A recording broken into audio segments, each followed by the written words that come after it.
ውሸት በሸሪዓ ይፈቀዳል።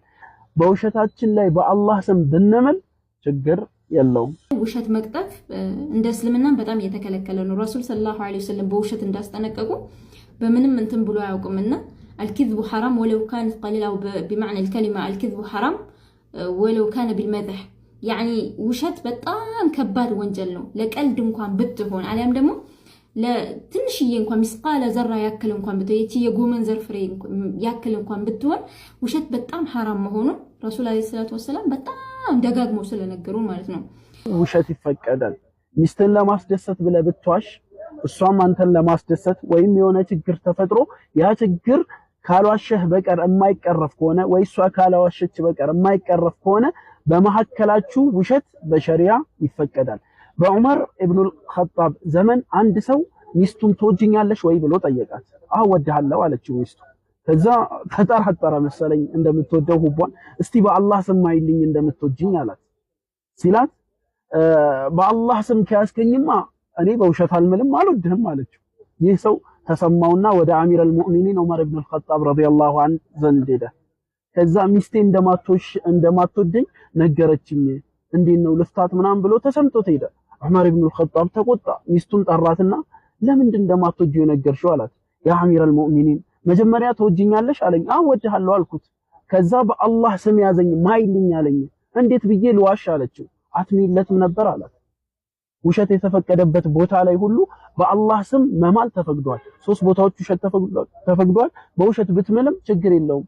ከዛ ዑመር ኢብኑል ኸጣብ ታሪካዊ ንግግር ተናገራት። ወሀል ኩሉል ቡዩቲ ተቁሙ ቢልሑብ፣ ቤቶች ሁሉ ትዳሮች ሁሉ በፍቅር ላይ የቆሙ ይመስልሻል? ፍቅር ላይ የተመሰረቱ ይመስልሻል? አይደለም። ግማሹ ለልጆቹ ብሎ ነው የሚኖረው፣ ግማሹ የሆነ ሀጃ ስለያዘው ነው እንጂ ከትዳሩ ጋር የሚቀጥለው በፍቅር አይደለም የሚኖሩት። ስለዚህ ብትሚለትና ብታስደሰችው ችግር አልነበረውም ማለት። ስለዚህ በባልና ሚስት መካከል በዚህ አይነት ሁኔታ ብንዋሽ እንዲሁም ዋሽተን ተነስተን በውሸታችን ላይ በአላህ ስም ብንምል ችግር የለውም። በውሸታችን ላይ በአላህ ስም ብንምል ችግር የለውም። ወሰላሙ አለይኩም ወራህመቱላህ። መሐመድ ቢን መስለማም እንግዲያውስ ከአብን አታልዬ እንድገለው ሐሰትን እንድናገር ይፍቀዱልኝ አለ። ነቢዩም ፈቅጃለሁ የፈለግከውንም በለው አሉት። በሳሂህ አልቡኻሪ 4037 እንዲሁም ሳሂህ ሙስሊም 1801 ላይ ጃቢር ቢን አብዱላህ በዘገቡት ሐዲስ የአላህ መልእክተኛ እንዲህ ብለዋል። ማን ነው ከአብ ብን አሽራፍን የሚገድለው? አላህንና መልእክተኛውን ተሳድበዋል። ከዚያም ከተከታዮቹ አንዱ የሆነው መሐመድ ቢን መስለማ የአላህ መልእክተኛ ሆይ እኔ እንድገድለው ትፈልጋለህን ብሎ ተነሳ። ነቢዩም አዎ አሉ። መሐመድ ቢን መስለማም እንግዲያውስ ከአብን አታልዬ እንድገድለው ሐሰትን እንድናገር ይፍቀዱልኝ አለ። ነቢዩም ፈቅጃለሁ የፈለግከውንም በለው አሉት። ታሪኩ ረጅም ነው፣ ሙሉን አቁማችሁ ማንበብ ትችላላችሁ። በአጭሩ ግን መሐመድ ቢን መስለማ ከባልደረቦቹ ጋር ሄዶ እንዲህ ሲል ተማከረ። ከአብ ሲመጣ ጸጉሩን እዳስሳለሁ አሸተዋለሁም እና ጭንቅላቱን እንዳያስኩ ባያችሁ ጊዜ ትገፉታላችሁ፣ ጭንቅላቱንም እንድታሸቱ አደርጋለሁ። ከአብ ቢን አልአሽራፍ በልብሱ ተጠቅልሎና በሽቶ ተነስንሶ ወደ እነርሱ ወረደ። መሐመድ ቢን መስለማም እንዲህ አለው፣ ከዚህ የተሻለ የሽቶ ጠረን አሽትቼ አላውቅም። ከአብም እንዲህ ስል መለሰ፣ ከፍተኛ ጥራት ያለውን ሽቶ የሚያውቁና አጠቃቀሙንም የሚያውቁበት ምርጥ የአረብ ሴቶች ናቸው ያሉኝ። መሐመድ ቢን መስለማም ከአብን ጭንቅላትህን እንዳሸተው ትፈቅድልኛለህ ብሎ ጠየቀው። ከአብም አዎ አለው። መሐመድ ቢን መስለማም አሸተተውና ባልደረቦቹንም እንዲያሸቱ አደረገ። ከዚያም ከአብን በድጋሚ ራስህን እንዳሸት ትፈቅድልኛለህ ስል ጠየቀው። ከአብም አዎ አለው። ያን ጊዜም መሐመድ ቢን መስለማም ከአብን በኃይል ያዘውና ለባልደረቦቹም በሉ ያዙት አላቸውና ተባብረው ከአብን ገደሉት። ለነቢዩም ሄደው አሳወቁት። እንዳያችሁት እንግዲህ በሐሳብ ደረጃ ለምን ተተቸው ብሎ እንዲህ የሚያስገድለውን ጨካኝ ነብይ ነኝ ባይ ሰውዬ ነው እንግዲህ ሙስሊሞች የዓለም እዝነት የዓለም ብርሃን ምናምን እያሉ የሚያቆልጳበሱትና የሚዘምሩለት። አንተ የምድር ፀሐይ ስጦታ በዝነቱ ያቸረን የነቢያት አውራ የሰው ልጆች ፈርቶ ከቶ አልተፈጠረ አንተን የሚመስል ድንገታቸው ለኔ ለአኺራው ቤት እኔ ነፍስን ስሻሳቸው ምቴ ዛሬ ክብሮ ቢጎርብ ሲያንስ ነው ማልቀስ ትሰዋ ስላንቱ ፊዳቱን ነፍሴ ፊዳከ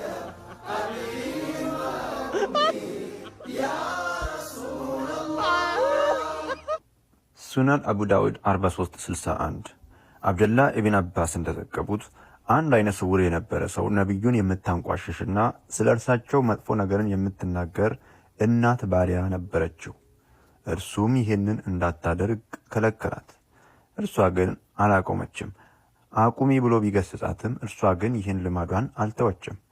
አንድ ምሽት ነብዩን ልትተችና ልታንቋሽሻቸው ጀመረች። እናም ሰውየው ጩቤ ወስዶ ሆዷን ወጋና አጥልቆም ተጫነው።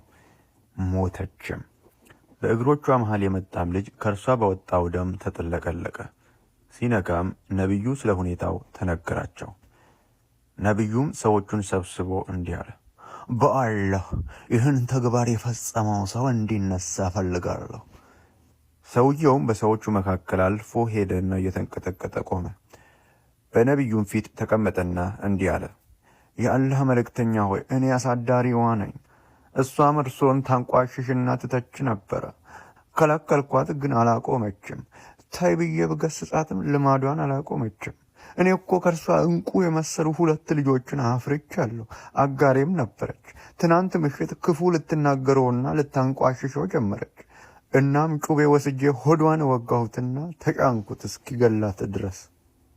የዚህን ጊዜ ነብዩም እንዲህ አለ፣ ኦ ምስክር ሁኑ፣ ለእርሷ ምንም አይነት የደም ካሳ አይከፈልም። የመሐመድ ተከታይ የሆኑት ሙስሊሞች እንዲሁ ነብይነቱን አምነው ከነፍሳቸው በላይ እንወደዋለን እያሉ የሚጋደሉለት መሐመድ የሚወደድ ስብዕና ኖሮት ሳይሆን ይልቁንም ራስ ወዳድ በመሆኑ ራሱ በሳሂህ ሐዲስ ላይ ተከታዮቹን ከቤተሰቦቻችሁና ከሰው ልጆች ሁሉ በላይ እኔን ካልወደዳችሁ እውነተኛ አማኞች አይደላችሁም ስላለ ነው በሚያሳዝነው ሁኔታ ተሸውደውለት የሚሳሱለትና የሚጋደሉለት። አዎ ይሄ ቀይ መስመር የሆነ ጉዳይ ነው። እቺ ዓለም ብትገለበጥ ለምን ሐዲስን አነስ ብን ማሊክ ያወራውን በሰሒህ አልቡኻሪ ውስጥ ያለው አንድ ሐዲስ ብቻ ነው የምትበቃው። ረሱላችን አለይሂ ሰላቱ ወሰላም ምን አሉ? ላ ዩእሚኑ አሐዱኩም ሐታ አኩነ አሐበ ኢለይሂ ሚን ዋሊዲሂ ወወለዲሂ ወናሲ አጅመዒን። ተመልከቱች፣ አንድ ሰው በእውነት አላመነም እኔ እሱ ዘንዳ እስክወደድ ድረስ ከማን ያ አኺ ከማን ከአባቱ ከወለደው አባቱ ከልጁና ከሰው ልጅ ሁሉ የበለጠ እኔን የማይወደኝ ከሆነ አላመንም ነው። ለዚህ ነው ረሱላችን ማለት አለይሂ ሰላቱ ወሰለም ቀይ መስመር ማለት ነው። ቀይ መስመር በቃ ምንም የቀረን ነገር የለም እዚች ዓለም ላይ። ልጆቻችን ቢያልቁ፣ አባቶቻችን ቢያልቁ፣ ሀብቶቻችን ቢያልቁ፣ ሁሉም ነገር ቢያልቅና ረሱላችን ነፃ ቢወጣ ነው የሚሻለው እዚህ ዓለም ላይ። ይሄንን ቀይ መስመር ዓለሙል እስላም በተግባር አይሳይቷል። ነብዬ ማለት ዮኒ በደንብ አዳምጠኝ። ነብዬ ማለት እኔ ልጆች አሉ አይደለም የወለድኳቸው፣ እናት አለኝ እምወዳት፣ አባት አለኝ። ከነዚህ ሁሉ በላጭ ናቸው ከራሴ ምነፍስ። ይሄ እስልምና ሙስሊም የሆነ ሰው በሙሉ የሚያምነው ነው። ሙስሊም የሆነ ሰው በሙሉ ዮኒ በደንብ እንደምነግርህ ነገር ገብቶኛል። አንድን አካል ከመውደዳችሁና በልባችሁ አደባባይ ላይ ከማንገሳችሁ በፊት ስለዚህ አካል እውነተኛ ማንነትና ባህሪ ልታውቁ ይገባል ብዬ አስባለሁ። ካልሆነ ግን አስቀድማችሁ እውነታውን ሳታውቁ በልባችሁ አደባባይ ላይ በፍቅር ካነገሳችሁት ስለሱ እውነቱን ብታውቁ እንኳ ከእርሱ ነፃ ልትሆኑ ይከብዳቸዋል። እኔ የሙስሊሞችን ነብይ መሐመድን ከልቤ እወደው ነበር። ይህም ደግሞ ከልጅነት ጀምሮ ሙስሊም ስለነበርኩ ከቤተሰብ ያገኘሁት እምነት ስለነበረ ስለሱ እውነተኛ መረጃ አልነበረኝም። ነገር ግን ቁርአንና ሐዲስን እያነበብኩ በመጣው ቁጥር የመሐመድን እውነተኛ ማንነትና ባህሪ ስለተረዳው በእኔ ልብ ውስጥ አደባባይ ሊነግስ የተገባው አካል እንዳልሆነና እምነትን ከሱ መማር እንደማይገባኝ ስለተረዳው እስልምና ለቅቄ ወጥቻለሁ።